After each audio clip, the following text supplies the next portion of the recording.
This is a story of one family's experience on a 1939 Blackfeet Indian Reservation farm project in Montana.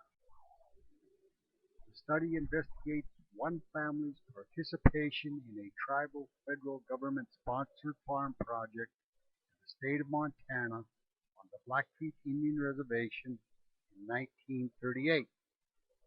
The project was a socio-economic endeavor to ameliorate poverty and maximize the use of tribal land and water resources by providing startup capital for tribal members to become independent farmers. The research questions included: how did the Blackfeet Farm project in the Badger Fisher area originate? Secondly, how did the irrigation projects on the Blackfeet Indian Reservation begin? Thirdly, how did the Blackfeet irrigation project in the Badger Fisher area originate? Fourth, what were the socio-economic experiences of one family participating in the Badger Fisher Farm project? The methodology and procedures used in the study are as follows: archival research of Bureau of Indian Affairs records in the Denver Federal Records Center. I employed qualitative ethnographic participant observation methodology. The naturalistic inquiry procedure was used to obtain information during family conversations. A descriptive narrative of one family's life experience in the individual farm project was completed. Origination of the irrigation project on the Blackfeet Indian Reservation. The Blackfeet Irrigation Project was authorized by federal legislation on March 1, 1907. The Bureau of Reclamation initiated the planning, development, and operation of an irrigation system on the Blackfeet Indian Reservation. In 1924, the project was turned over to the newly created Indian Irrigation Service under the Department of Interior, Bureau of Indian Affairs. Origination of the Badger Fisher Irrigation Project. On June 11, 1911, construction work was begun on the Badger Fisher Unit. At the Badger Fisher Unit, 30,000 acres of irrigation lands became operational in 1960. In 1933, the government turned the management over to the water users. However, in 1939, the federal government, Bureau of Indian Affairs, took the project back and resumed operation. An important aspect of the project included funding resources through the Indian Reorganization Act of 1934. Besides providing a tribal constitutional form of government, the 1934 IRA Act established a revolving loan fund for tribal government.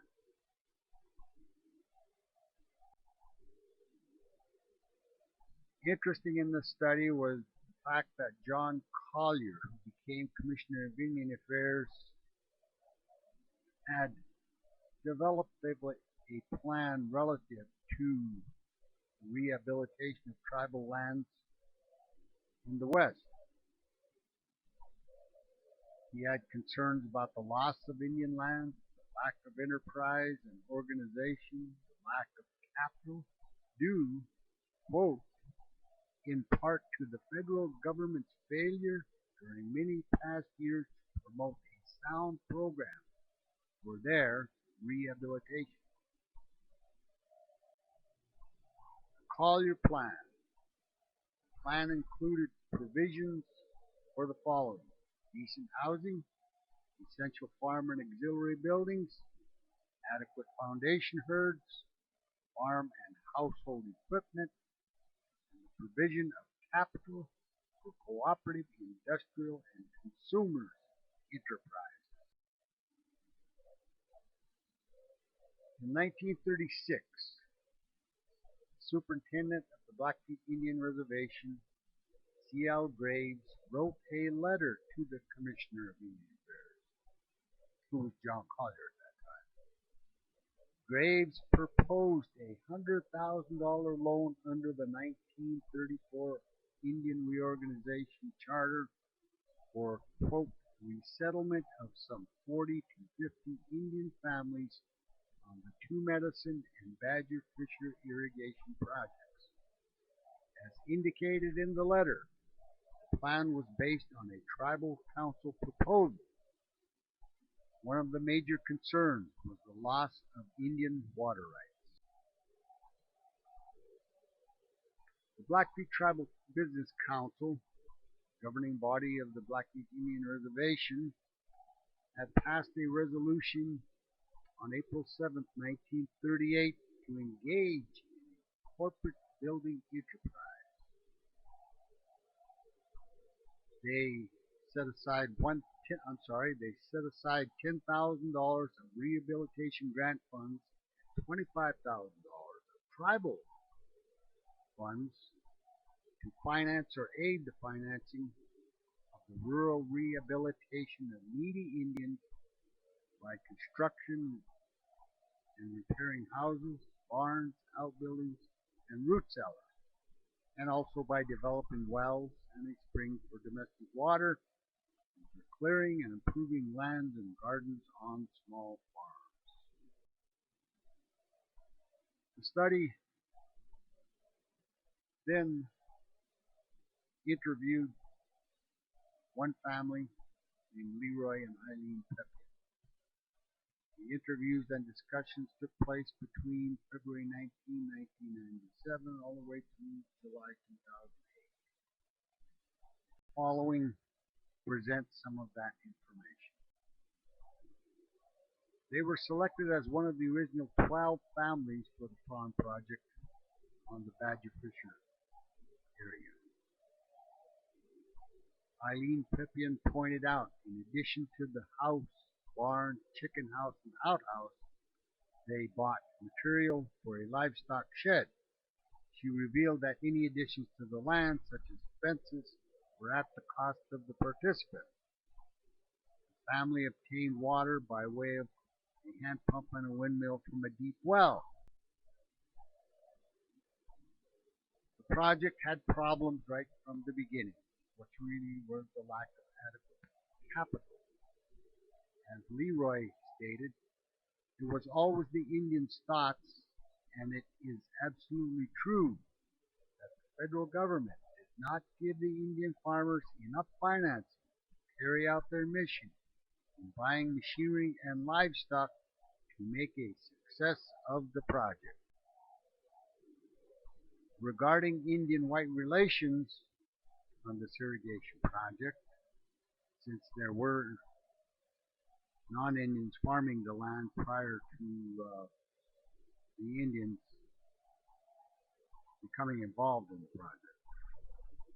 Although the Pepions had to obtain a $6,000 loan, a large amount of money for those days, said Eileen, they were not allowed at that time to handle cash.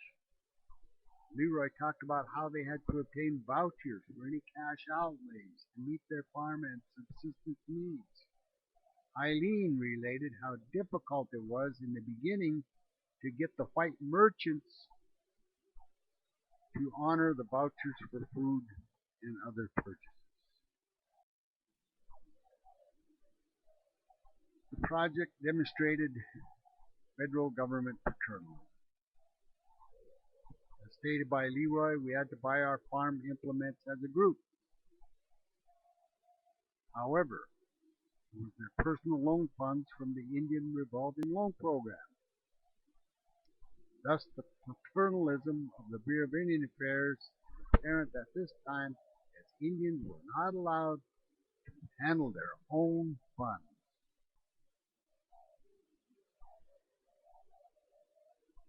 LeRoy stated they decided that each rancher would have 300 head of sheep to start with.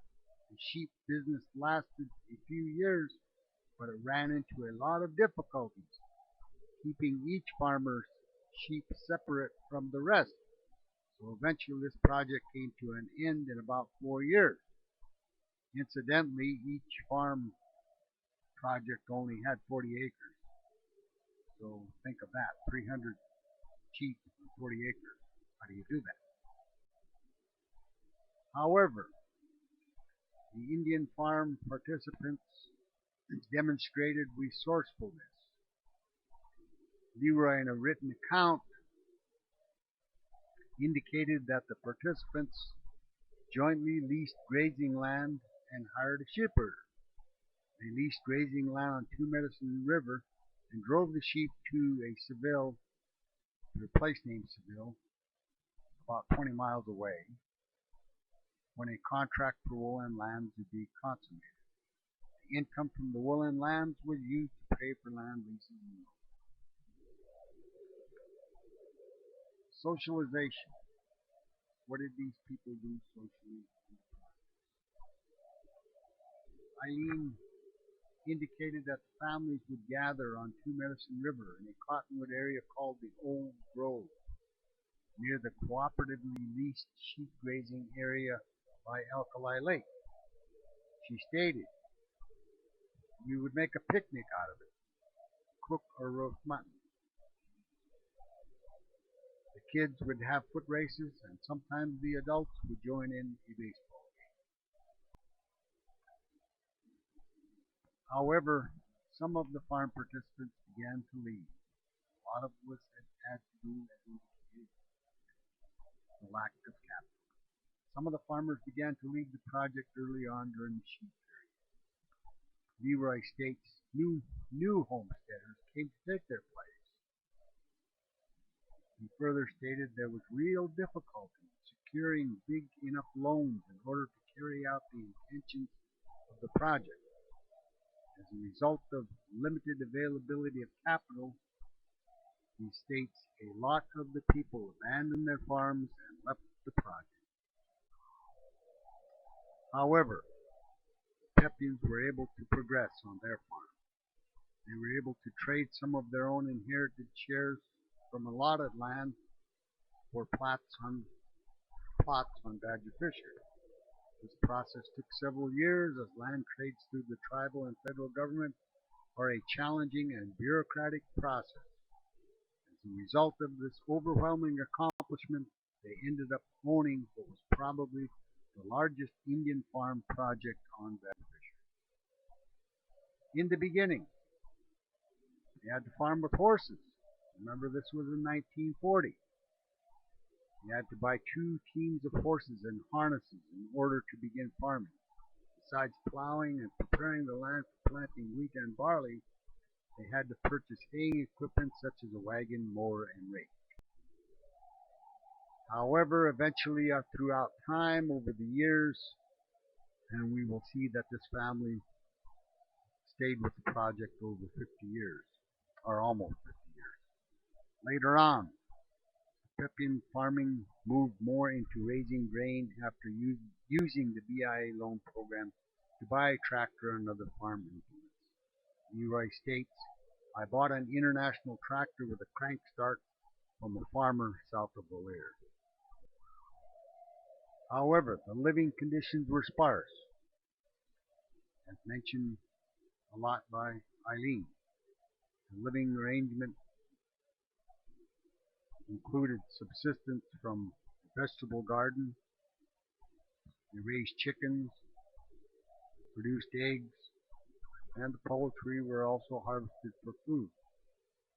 However, sometimes the chickens and other poultry had a difficult time surviving the freezing weather in the winter.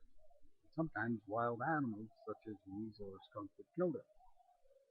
Also, they sometimes raised hogs as a farm product and food source. What were the basic utilities on the farm?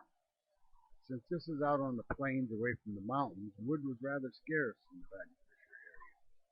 So they obtained coal from a mine on Birch Creek about 4 miles east of the farm. Water was drawn from a deep well by way of a hand pump and a windmill. Eileen mentions that electricity came in 1943 from the from the regional electrical cooperative station in Fairfield, Montana, about 80 miles to the southeast. Schooling. Eventually, the Badger Fisher area received a one-room schoolhouse. Prior to this time, families had to send their children to the BIA boarding school located south of Browning. Thus, the Pepion family was able to send their children to the Badger Fisher School located about a quarter of a mile away. Eileen talked about the community holding basket socials, picnics, and barn dances at the schoolhouse. Pepions are now retired. They were the only family of the original assignees to the Badger Fisher Farm project that persevered throughout the years. They raised 9 children on the farm. In 1987, after almost 50 years on the farm, LeRoy and Eileen were persuaded by the family members to sell the farm and use the proceeds for retirement. They now live as a retired couple in their home in Browning, Montana. As a final note, after listening to a reading of this manuscript, Eileen Pepion stated that she wanted people to know how proud she is of her children. 2 of them have doctoral degrees. 1 has a master's degree. 1 a bachelor's degree. And 4 have either 2-year or college education. Eileen is currently 94 years old and LeRoy is 100 years of age. There's a picture of LeRoy and Eileen at one of their birthday party gatherings, and another picture during the community had a